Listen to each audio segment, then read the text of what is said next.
1 Samuel അധ്യായം 18. ദാവീദും ജോനാഥാനും. ദാവീദ് രാജാവിനോട് സംസാരിച്ചു തീർന്നപ്പോൾ ജോനാഥാന്റെ ഹൃദയം അവന്റെ ഹൃദയത്തോട് ഒട്ടിച്ചേർന്നു. ജോനാഥാൻ അവനെ പ്രാണതുല്യം സ്നേഹിച്ചു. സാവൂൾ അവനെ പിതൃഭവനത്തിലേക്ക് തിരിച്ചയക്കാതെ അവിടെ താമസിപ്പിച്ചു. ജോനാഥാൻ ദാവീദിനെ പ്രാണതുല്യം സ്നേഹിച്ചതിനാൽ അവനുമായി ഒരു ഉടമ്പടിയുണ്ടാക്കി. അവൻ തൻ്റെ മേലങ്കിയൂരി ദാവീദിനെ അണിയിച്ചു. തൻ്റെ പടച്ചട്ടയും വാളും വില്ലും അരക്കച്ചയും അവന് കൊടുത്തു. സാവൂൾ അയക്കുന്നിടത്തൊക്കെ പോയി ദാവീദ് കാര്യങ്ങളെല്ലാം നന്നായി നടത്തിപ്പോന്നു. അതുകൊണ്ട് സാവൂൾ അവനെ പടത്തലവനാക്കി. ഇത് ജനത്തിനും സാവൂളിൻ്റെ ഭൃത്യർക്കും ഇഷ്ടപ്പെട്ടു. സാവൂളിൻ്റെ അസൂയ. ദാവീദ് ഗോലിയാത്തിനെ സംഹരിച്ചതിനു ശേഷം അവർ മടങ്ങി വരുമ്പോൾ ഇസ്രായേലിലെ എല്ലാ നഗരങ്ങളിലും സ്ത്രീകൾ തപ്പും മറ്റു വാദ്യങ്ങളുമായി ആടിപ്പാടി സന്തോഷത്തോടെ സാവൂളിനെ എതിരേറ്റു. അവർ സന്തോഷം കൊണ്ട് മതിമറന്ന് പാടി. സാവൂൾ 1000 കൊന്നു, ദാവീദ് 10,000. ഇത് സാവൂളിന് ഇഷ്ടപ്പെട്ടില്ല. കോപാകുലനായി അവൻ പറഞ്ഞു, അവർ ദാവീദിന് 10,000 കൊടുത്തു, എനിക്കോ 1000. ഇനി രാജത്വമല്ലാതെ എന്താണ് അവന് കിട്ടാനുള്ളത്? അന്നു മുതൽ സാവൂൾ ദാവീദിനെ സംശയദൃഷ്ടിയോടെ വീക്ഷിക്കാൻ തുടങ്ങി. പിറ്റേ ദിവസം ദൈവം അയച്ച ഒരു ദുരാത്മാവ് സാവൂളിൽ പ്രവേശിച്ചു. അവൻ കൊട്ടാരത്തിനുള്ളിൽ ഭ്രാന്തനെ പോലെ പുലമ്പിക്കൊണ്ടിരുന്നു. ദാവീദാകട്ടെ പതിവ് പോലെ കിന്നരം വായിച്ചു കൊണ്ടിരുന്നു. സാവൂളിന്റെ കയ്യിൽ ഒരു കുന്തമുണ്ടായിരുന്നു. ദാവീദിനെ ചുമരോട് ചേർത്തു തറയ്ക്കാൻ ഉദ്ദേശിച്ചുകൊണ്ട് സാവൂൾ കുന്തം എറിഞ്ഞു.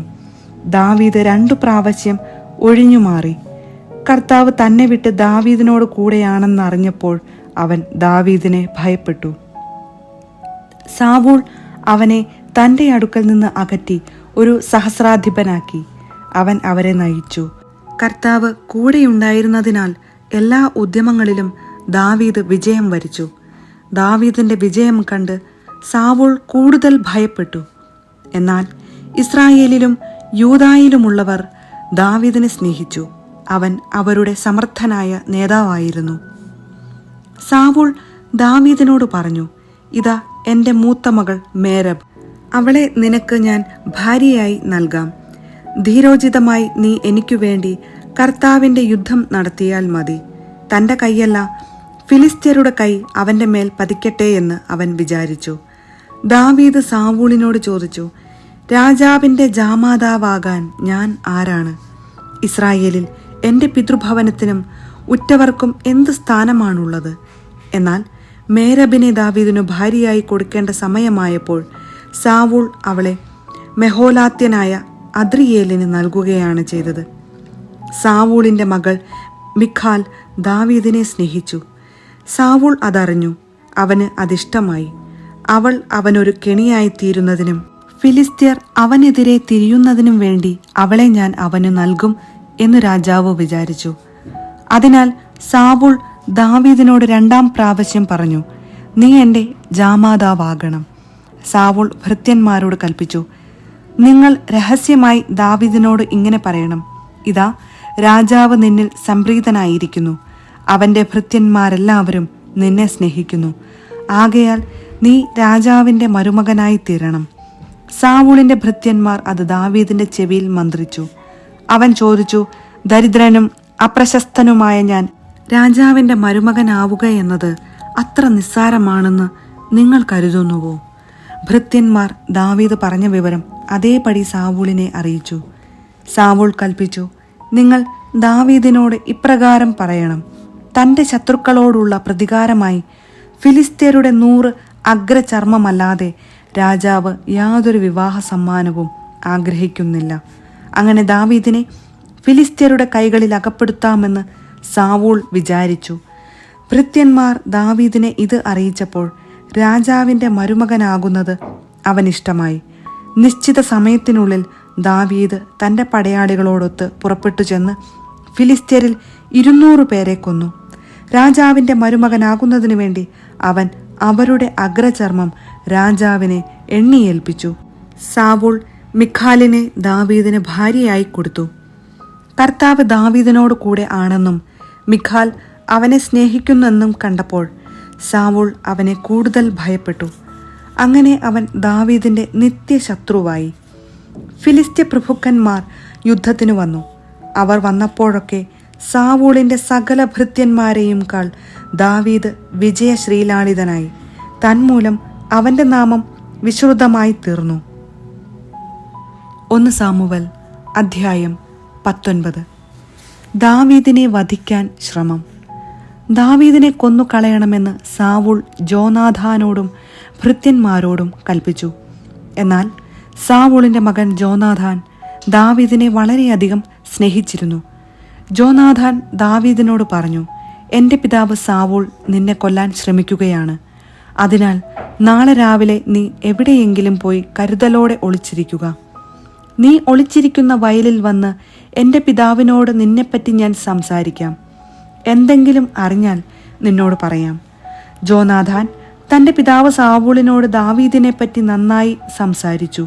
അവൻ പറഞ്ഞു, ദാസനായ ദാവീദിനോട് രാജാവ് തിന്മ പ്രവർത്തിക്കരുതേ. അവൻ അങ്ങയോട് തിന്മ പ്രവർത്തിച്ചിട്ടില്ല. അവൻ്റെ പ്രവൃത്തികൾ അങ്ങേക്ക് ഗുണകരമായിരുന്നതേയുള്ളൂ. അവൻ സ്വജീവനെ അവഗണിച്ചു പോലും ഗോലിയാത്തിനെ വധിച്ചു. മഹത്തായ വിജയം കർത്താവ് ഇസ്രായേല്യർക്ക് നൽകി. അതു കണ്ട് അങ്ങ് സന്തോഷിച്ചതാണ്. അകാരണമായി ദാവീദിനെ കൊന്ന് നിഷ്കളങ്ക രക്തം ചൊരിഞ്ഞ് പാപം ചെയ്യുന്നതെന്തിന്? സാവൂൾ ജോനാഥാന്റെ വാക്ക് കേട്ടു. ദാവീദിനെ കൊല്ലുകയില്ലെന്ന് കർത്താവിന്റെ നാമത്തിൽ ശപഥം ചെയ്തു. ജോനാഥാൻ ദാവീദിനെ വിളിച്ച് ഇതറിയിച്ചു. അവൻ ദാവീദിനെ സാവൂളിന്റെ അടുക്കൽ കൊണ്ടുവന്നു. ദാവീദ് മുൻപത്തെ പോലെ അവനെ സേവിച്ചു. വീണ്ടും യുദ്ധമുണ്ടായി. ദാവീദ് ഫിലിസ്ത്യരോട് പടവെട്ടി വളരെ പേരെ വധിച്ചു. അവർ തോറ്റോടി. കർത്താവ് അയച്ച ദുരാത്മാവ് സാവൂളിന്റെ മേൽ ആവസിച്ചു. അവൻ കയ്യിലൊരു കുന്തവുമായി കൊട്ടാരത്തിലിരിക്കുകയായിരുന്നു. ദാവീദ് കിന്നരം വായിച്ചു കൊണ്ടിരുന്നു. സാവൂൾ അവനെ കുന്തം കൊണ്ട് ചുമരോട് ചേർത്ത് തറയ്ക്കാൻ ശ്രമിച്ചു. അവൻ ഒഴിഞ്ഞുമാറി. കുന്തം ചുമരിൽ തറഞ്ഞു കയറി. ദാവീദ് ഓടി രക്ഷപ്പെട്ടു. ദാവീദിനെ രാവിലെ കൊല്ലാൻ കാത്തു നിൽക്കേണ്ടതിന് അവന്റെ താമസ സ്ഥലത്തേക്ക് ആ രാത്രിയിൽ സാവൂൾ ദൂതന്മാരെ അയച്ചു. എന്നാൽ അവന്റെ ഭാര്യ മിഖാൽ പറഞ്ഞു, ഈ രാത്രി രക്ഷപ്പെട്ടില്ലെങ്കിൽ നാളെ അങ്ങ് വധിക്കപ്പെടും. ജനൽ വഴി ഇറങ്ങിപ്പോകാൻ മിഖാൽ ദാവീദിനെ സഹായിച്ചു. അങ്ങനെ അവൻ ഓടി രക്ഷപ്പെട്ടു. മിഖാൽ ഒരു ബിംബമെടുത്ത് കട്ടിലിൽ കിടത്തി. തലയ്ക്കൽ ആട്ടിൻ രോമം കൊണ്ടുള്ള തലയണ വെച്ച് തുണി കൊണ്ട് പുതപ്പിച്ചു. സാവൂൾ ദാവീദിനെ പിടിക്കാൻ ദൂതന്മാരെ അയച്ചപ്പോൾ അവൻ സുഖമില്ലാതെ കിടക്കുകയാണെന്ന് അവൾ പറഞ്ഞു. അവനെ കൊല്ലാൻ വേണ്ടി കിടക്കയോടെ തൻ്റെ അടുക്കൽ കൊണ്ടുവരാൻ സാവൂൾ ദൂതന്മാരെ അയച്ചു. ദൂതന്മാർ അകത്തു കടന്നപ്പോൾ കട്ടിലിൽ ഒരു ബിംബവും തലയ്ക്കൽ ആട്ടിൻ രോമം കൊണ്ടൊരു തലയണയുമാണ് കണ്ടത്. സാവൂൾ മിഖാലിനോട് ചോദിച്ചു, എൻ്റെ ശത്രു ഓടി രക്ഷപ്പെടാൻ അനുവദിച്ചുകൊണ്ട് നീ എന്തിനാണ് എന്നെ ഇങ്ങനെ വഞ്ചിച്ചത്? മിഖാൽ സാവൂളിനോട് പ്രതിവചിച്ചു, നിന്നെ ഞാൻ കൊല്ലാതിരിക്കണമെങ്കിൽ എന്നെ വിട്ടയക്കുക എന്ന് അവൻ എന്നോട് പറഞ്ഞു. ദാവീദ് ഓടി രക്ഷപ്പെട്ടു. അവൻ റാമായിൽ സാമുവലിന്റെ അടുക്കലെത്തി. സാവൂൾ തന്നോട് പ്രവർത്തിച്ചതെല്ലാം അവനോട് പറഞ്ഞു. ദാവീദും സാമുവലും നായോത്തിൽ ചെന്ന് പാർത്തു. ദാവീദ് റാമായിലെ നായോത്തിലുണ്ടെന്ന് സാവൂളിന് അറിവ് കിട്ടി. ദാവീദിനെ പിടിക്കാൻ അവൻ ദൂതന്മാരെ അയച്ചു. ഒരു സംഘം പ്രവാചകന്മാർ പ്രവചിക്കുന്നതും സാമുവൽ അവരുടെ നേതാവായി ഇരിക്കുന്നതും സാവൂളിന്റെ ഭൃത്യന്മാർ കണ്ടപ്പോൾ അവരുടെ മേലും കർത്താവിന്റെ ആത്മാവ് ആവസിക്കുകയും അവർ പ്രവചിക്കുകയും ചെയ്തു. സാവൂൾ ഇതറിഞ്ഞപ്പോൾ വേറെ ദൂതന്മാരെ അയച്ചു. അവരും പ്രവചിക്കാൻ തുടങ്ങി. മൂന്നാമതും അവൻ ദൂതന്മാരെ അയച്ചു. അവരും പ്രവചിച്ചു. അവസാനം സാവൂൾ നേരിട്ട് റാമായിലേക്ക് പുറപ്പെട്ടു. സെക്കുയിലുള്ള വലിയ കിണറ്റിൻകരയിലെത്തി സാമുവലും ദാവീദും എവിടെയെന്ന് അന്വേഷിച്ചു. അവർ റാമായിലുള്ള നായോത്തിലുണ്ടെന്ന് ഒരാൾ പറഞ്ഞു. അവൻ അങ്ങോട്ടു പോയി. കർത്താവിന്റെ ആത്മാവ് അവന്റെ മേലും ആവസിച്ചു. റാമായിലെ നായോത്തിൽ എത്തുന്നതുവരെ അവൻ പ്രവചിച്ചുകൊണ്ടിരുന്നു. അവനും പ്രവചിച്ചുകൊണ്ട് സാമുവലിന്റെ മുൻപാകെ ആ രാത്രിയും പകലും വിവസ്ത്രനായി കിടന്നു. സാവൂളും പ്രവാചകനോ എന്ന പഴമൊഴിക്ക് ഇതു കാരണമായി.